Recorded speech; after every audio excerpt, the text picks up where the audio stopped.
This time on Andy's Motorcycle Obsessions, I want to try and get the cylinder head onto the GS1000.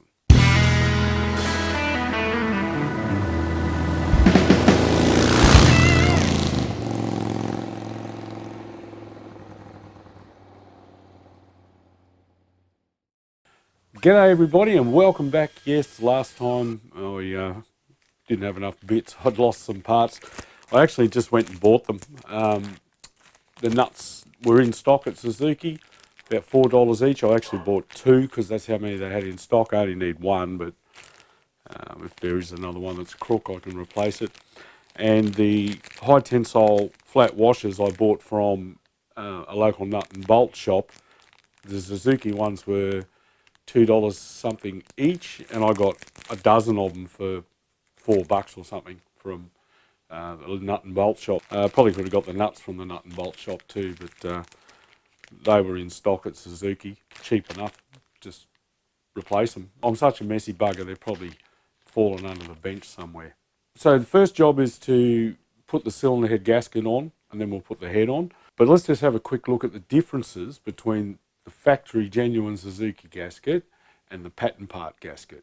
So this is the genuine Suzuki one. And it is an MLS gasket, which is a multi-layer steel gasket. And it has, I think there's 4 different layers, and it's like a shim, but crushable shim type material.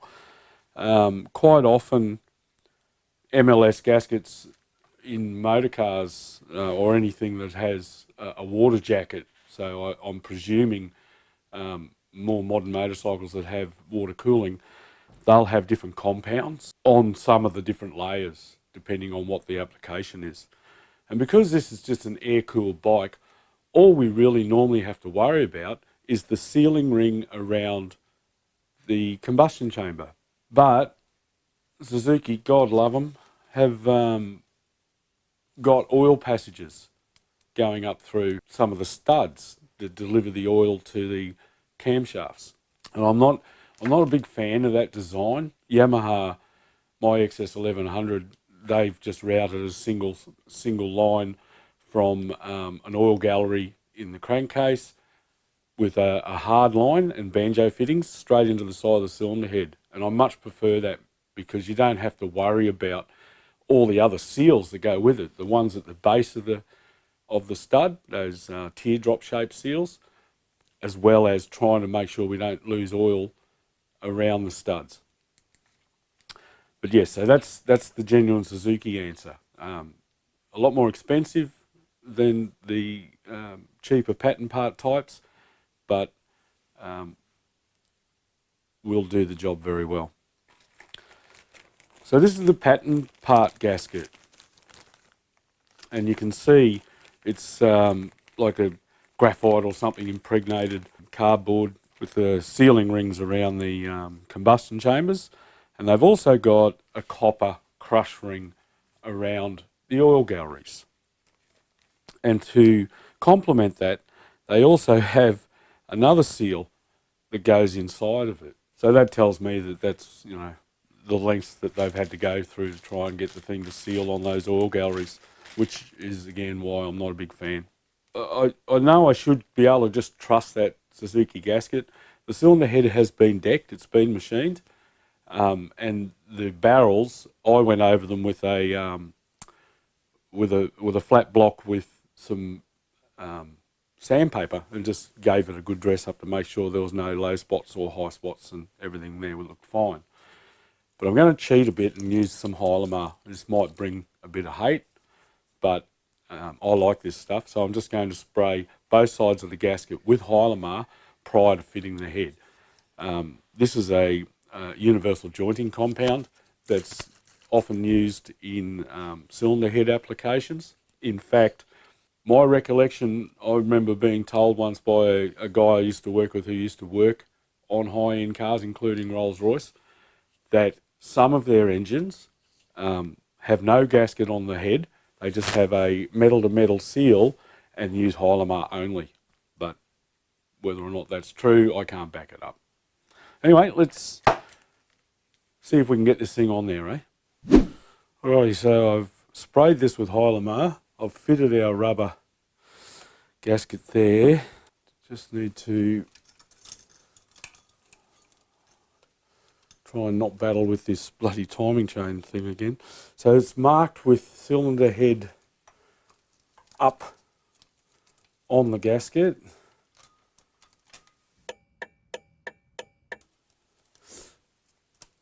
Obviously I've fitted the dowels as well. Let's fit something a bit softer and easier to manage than this thing here. Let that fall down there. Alright, head.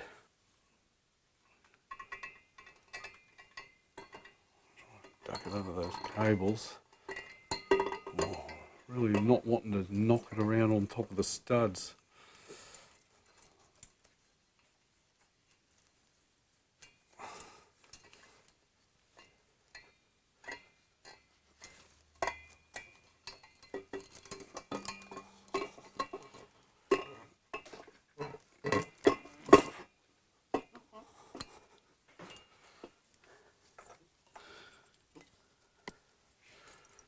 Feed that up through the middle.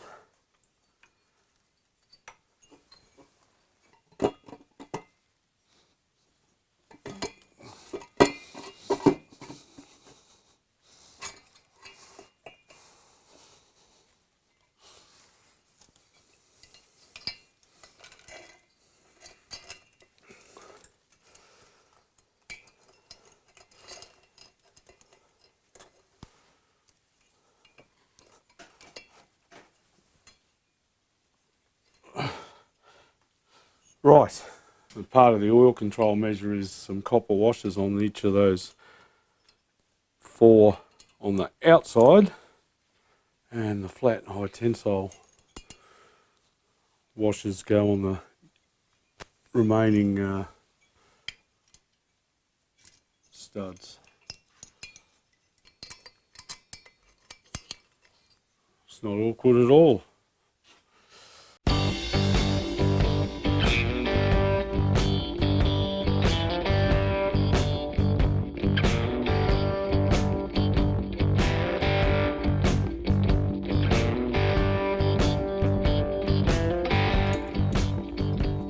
Dome type go on the outside.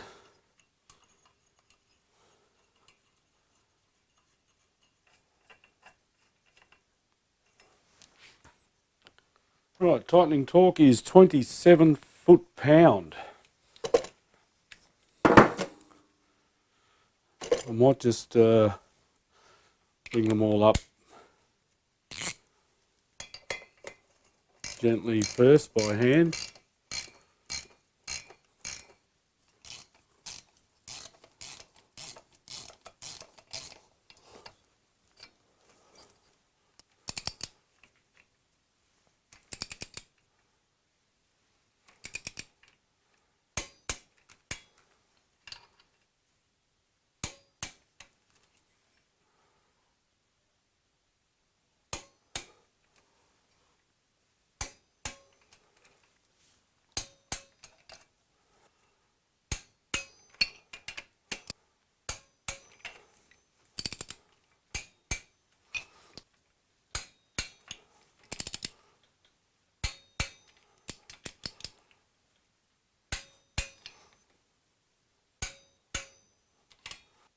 There are 3 bolts that go on now. However, there's only 2 on this cylinder head because the one at the front has been snapped off. So we'll go back to 2. Well, these ones are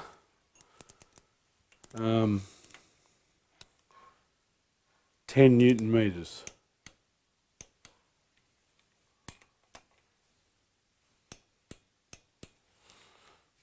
Oh, I know, you shouldn't do it twice. All good. Alright, so now we can start thinking about putting our camshafts in. And the first job is to put the buckets in. If you remember, the the valve guides were very badly worn. And when I was inspecting these buckets, I came across this guy. Hopefully you can see that okay. It's well and truly mullered in there. So the valve's been rocking inside and it's wiped out the button. But thankfully Jim up at Handmade Races in Queensland had a second-hand one that he was able to put in a postage pack and send down. So I have a replacement. So what I'm going to do is just put all the buckets in and put the shims that were in there before installing the camshafts. And the reason that I'm just putting those shims back in is that it's a starting point. Now they may be too thick, they may be too thin. We'll go through all of that and we'll suss all that out. However, you can't run a camshaft straight on the bucket. You need to have the shim in there to distribute the weight. You can punch a hole through your bucket or damage it. So we'll put the shims back in there. First job, buckets. Intake number 1. Just put a heap of oil in there, all cleaned.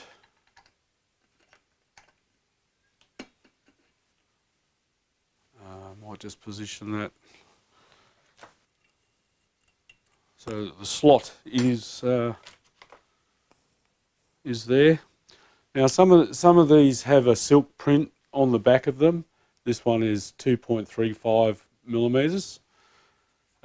Always put the writing down, because if you don't, it gets wiped out by the camshaft. You can still find out what size they are, because that is 2.35 millimeters. So you just use a micrometer.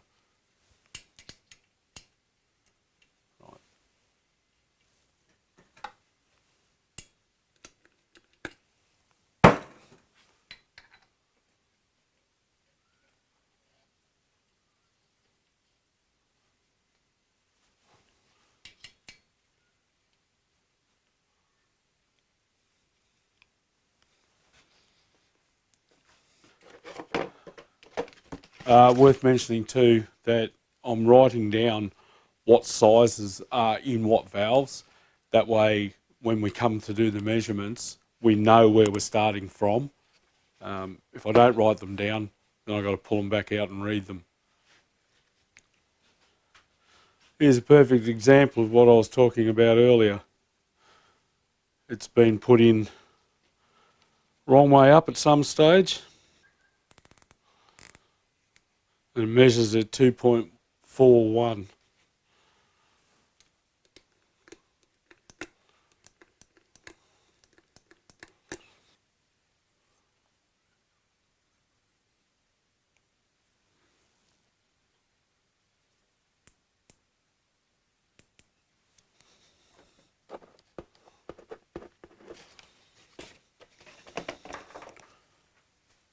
And yes,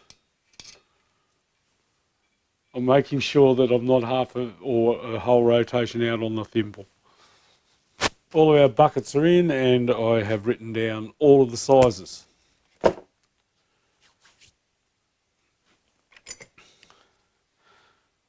This cam chain tensioner is, or guide, has an arrow on it. Guess I'll try and put that in now, I presume. Right, so Suzuki is saying put a lithium disulfite grease on the journals. So if that's what Suzuki wants, that's what Suzuki gets. I made a comment in the last video about, I don't want to get in an argument about single grade versus multi-grade oils for running in engines. I really don't want to, so I'm not going to, but I made the comment that this is not a new engine. Now, yes, it has new pistons and new rings, but it doesn't have I mean, and the valves have been cut and all the rest of it, but it doesn't have brand new camshafts. It doesn't have these cam bearings that have not been run before. It doesn't have a brand new transmission, clutch, bottom end, or any of that. So technically, it's not a new motor. So you don't have to, in my personal opinion, and don't go following my advice without doing your research, but my personal opinion is that you don't need to have a special run-in oils, etc. Obviously, we want to do that on the bearing caps too, and they're all numbered. This is C, which goes here. Alright, so all of the journals now have a coating of moly grease. Let's put the camshafts in.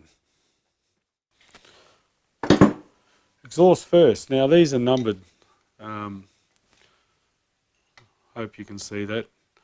There's a 2 with an arrow and there's a 1 with an arrow. The 1 gets placed in. Right, let's get that out of there. That wire, we don't need that there anymore.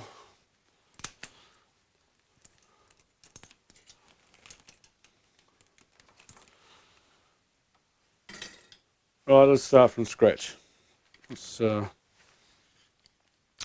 reposition this camera so that hopefully you can see a bit better. Let's go back a step.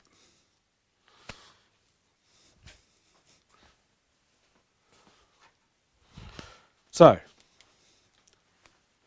the ignition timing, when you put the cylinder head on, it doesn't really matter where the crankshaft is because all the valves are closed, so you're not going to have any interference issues where you're going to strike a valve.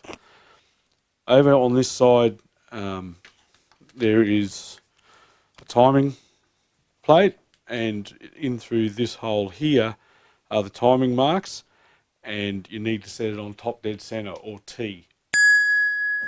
And once it's on top dead center, then we find our markings. There's our 2 and our 1. I'm going to pull the tension up on the chain at the front and engage the tooth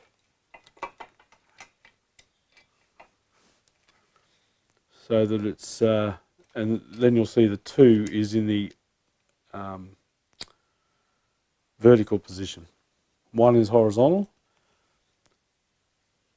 2 is in the vertical. I'll try to get a bit more light in here. Now what the manual is saying is that the arrow here is meant to be flush with where the gasket is. Now currently it's not really. It also says that this one sits straight up, which it currently is not. So just trying to work around all this equipment here. Sorry fellas, just give me a second. You got to pull up the chain. I think that's where it needs to sit because that is now straight up and that is parallel to this face. And then you're supposed to count back 20 pins from that one. I just need to go and check the manual, see if it is including that pin. Yes, it is. So it's a total of 20 pins between the arrows. So from there it's 1, 2, 3, 4, 5, 6, 7, 8, 9, 10, 11, 12, 13, 14, 15, 16, 17, 18, 19, 20.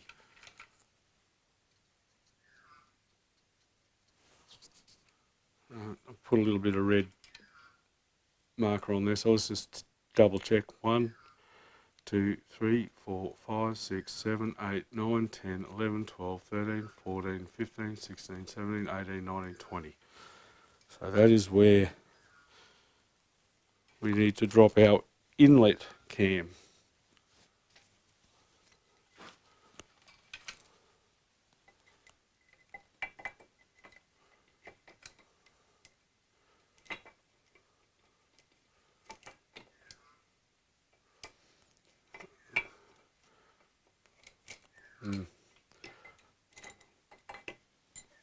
Got a sneaking suspicion this might be a whole lot easier without that in there.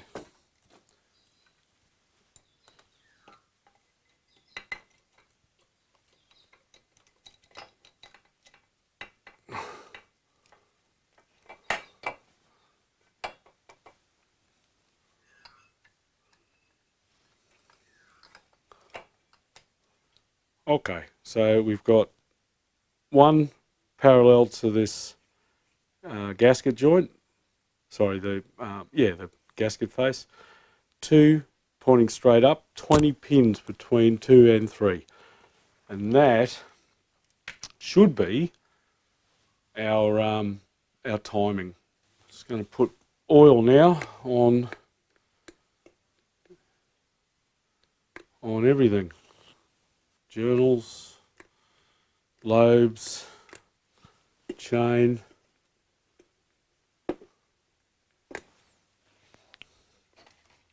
lobes, journals, chain.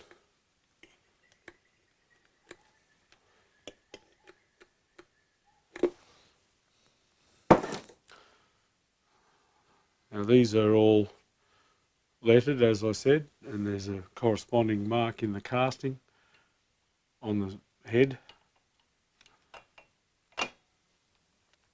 Now, if you remember, I bought brand new bolts for these.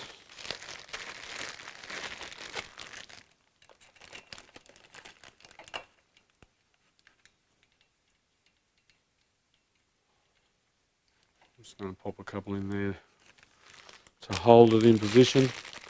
I do recommend you use the vice grip, but I don't know if I like it. I think if I'm careful, we'll be okay.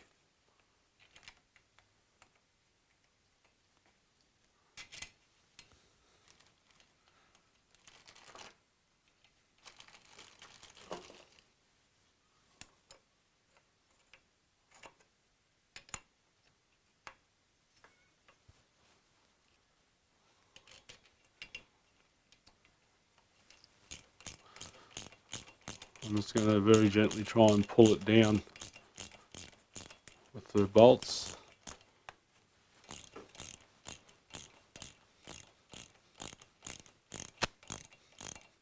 Because this cam lobe here is pushing down, straight down on top of the inlet valve number 2.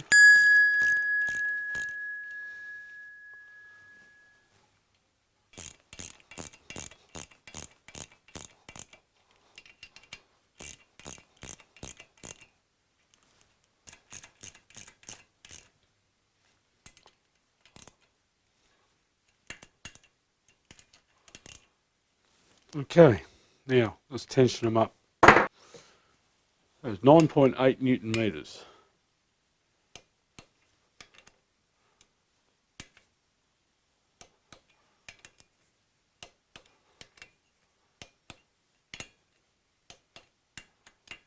Gentle on this one.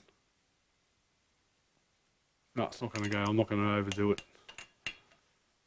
I'm worried about that one. If I over tighten it, it'll strip. Pull what little bit of helicoil is left in there out, and it'll almost be unrepairable. Shy of welding it up and starting again.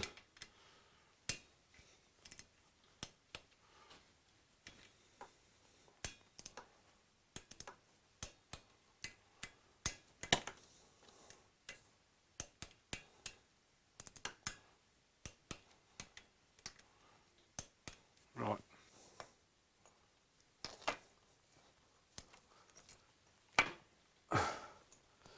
push that tensioner in, just try and find the right bolts for it. Oh, so the procedure for this thing is you're supposed to turn that as far as it'll go anti-clock, push that guy all the way home, the plunger, so turn that anti-clock as far as it'll go, push that all the way home, and then tighten the locking screw on the back. I hope you can see that. So there's a locking screw and a locking screw and a locking nut. New gasket. Hope that's the right way up. Best go check the bloody manual. So it goes the other way.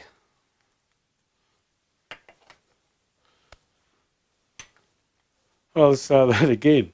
Okay, so you wind that anti-clockwise as far as it'll go, then you tighten up that screw so that it holds the plunger in. Then we push him into the hole, and the orientation is that it runs this way actually. Got a new gasket on there, bolt him up. It's up to you if you want to use gasket goo, gasket cement. Personally, I don't. I might have to get this off again one day. I'm not sure whether these are something that are prone to leaking or not. This one wasn't leaking, so I'll assume not. And they're torqued up to the same as the cam bolts.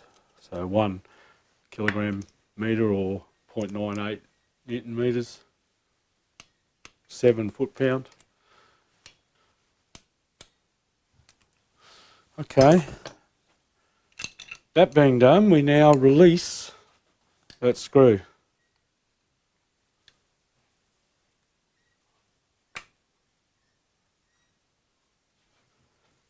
They say quarter to half a turn, just to get it out of the way of the plunger, and then lock that in position. Now to check if it's working, they say to hold that in the anti-clock position, rotate the engine backwards to slacken the chain off, then release it and watch to see if that takes up, and it does. I'll try and capture that a little bit better because it really didn't. So you wind that out, turn the motor backwards, you'll see that plunge back out, then turn it forward and you'll see it wind in. And our cam chain is nice and tight. Alright, so cylinder head on, camshafts, buckets, shims, camshafts, timing chain, all done. Next job will be to check the clearances and start thinking about what shims I might need to either buy, or I can mix and match and swap around to get those valve clearances right. But I'm going to wrap that up here because I'm running out of day and I want to save that for another episode. So until then, thanks for watching. Don't forget to like, subscribe and comment, and I'll catch you next time on Andy's Motorcycle Obsessions. Bye for now.